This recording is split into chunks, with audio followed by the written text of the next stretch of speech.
তাপসীরা দিয়া মুখে আগুন আগুন কইয়া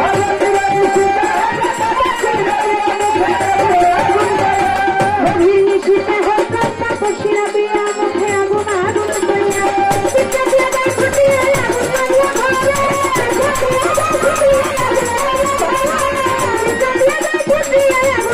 ঘরে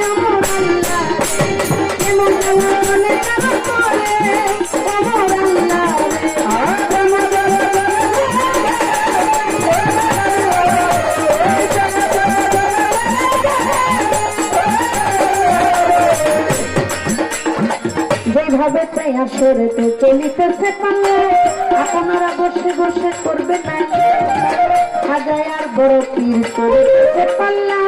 আপনারা বসে বসে করবেন আল্লাহ আল্লাহ এইভাবে তাই আপনারা থাকিলে নীরব নীরব থাকলে মনের কথা বলা হবে সব আর যদি মাঝে মধ্যে গন্ডগোল হয়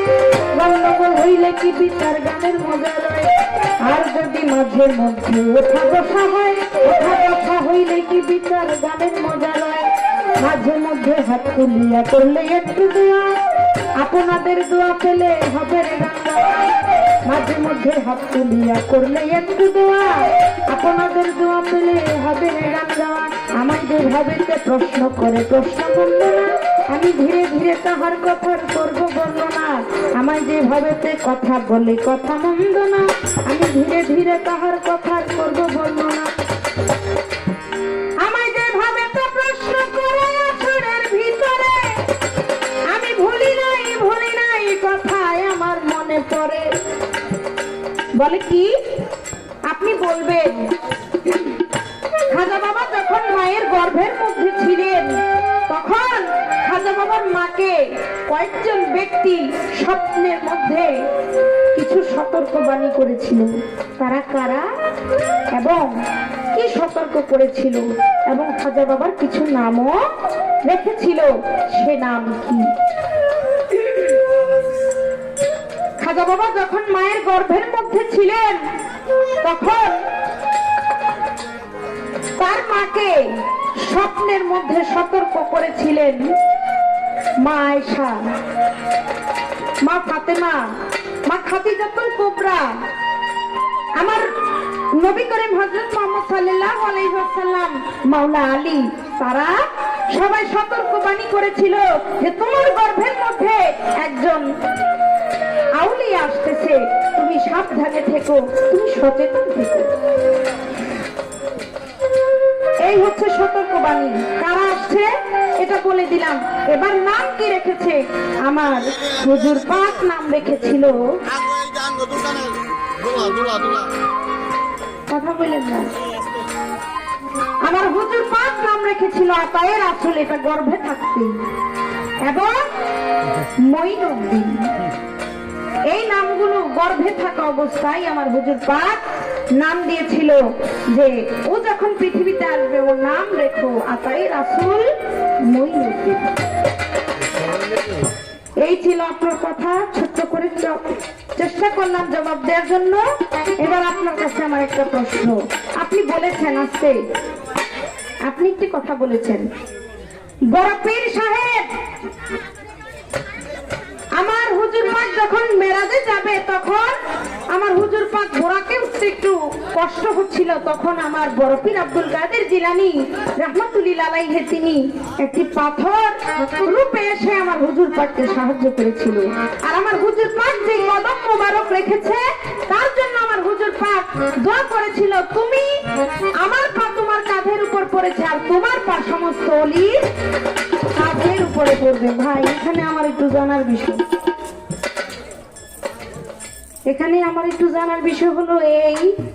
যে বড় পীর আব্দুল কাদের জিলানীর পা সমস্ত ওলিদের উপরে কিন্তু বড় পীর আব্দুল কাদের জিলানীর অত পীর ছিল না বাবা আবু সাইদ মাকজুবি ছিল না তাহলে আমার প্রশ্ন গুরুর কাঁধের উপরে ভক্তের পাখি রাখা যায় কিনা কি প্রশ্ন আসে না আমার হুজুর পাক বলেছে যে আমার পা তোমার কাঁধের মধ্যে পড়ছে আর তোমার পা সমস্ত পৃথিবীতে যত অলি অলি আসবে, সবার কাঁধের উপরে তোমার পা থাকবে। এখানে আমার জানার বিষয়, অলির মধ্যে তো আমার বড় পীরের চিরো পড়ে নাকি? তাহলে এটা কেমনে মিলে যাবে? এটা আমাদেরকে একটু ভেঙে দিবেন নাকি? আরেকটা আপনার কাছে প্রশ্ন, সেটা হইল, বাবা আমাদের এই দেশে টিভি আসছে কত বছর হয়? বেশি হইলে 100 বছর কি 200 বছর? এর আগে তো টিভি ছিল না। আমার বড় পীরের আমলে আমার বড় পীর তার ভক্তর একটা টিভি দিছিল।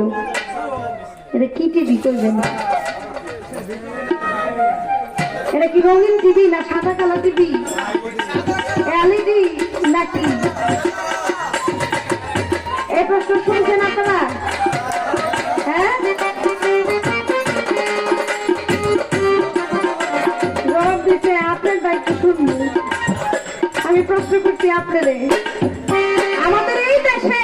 টিভি আসছে বড় জোর 200 বছর, এর আগে তো না। আমার বড় পীরের আমলে তার ভক্তকে একটা টিভি দিছিল। এটা কি টিভি আর সেই ঘটনাটা ছিল কি আপনার কাছে? এই আমার জানার বিষয়।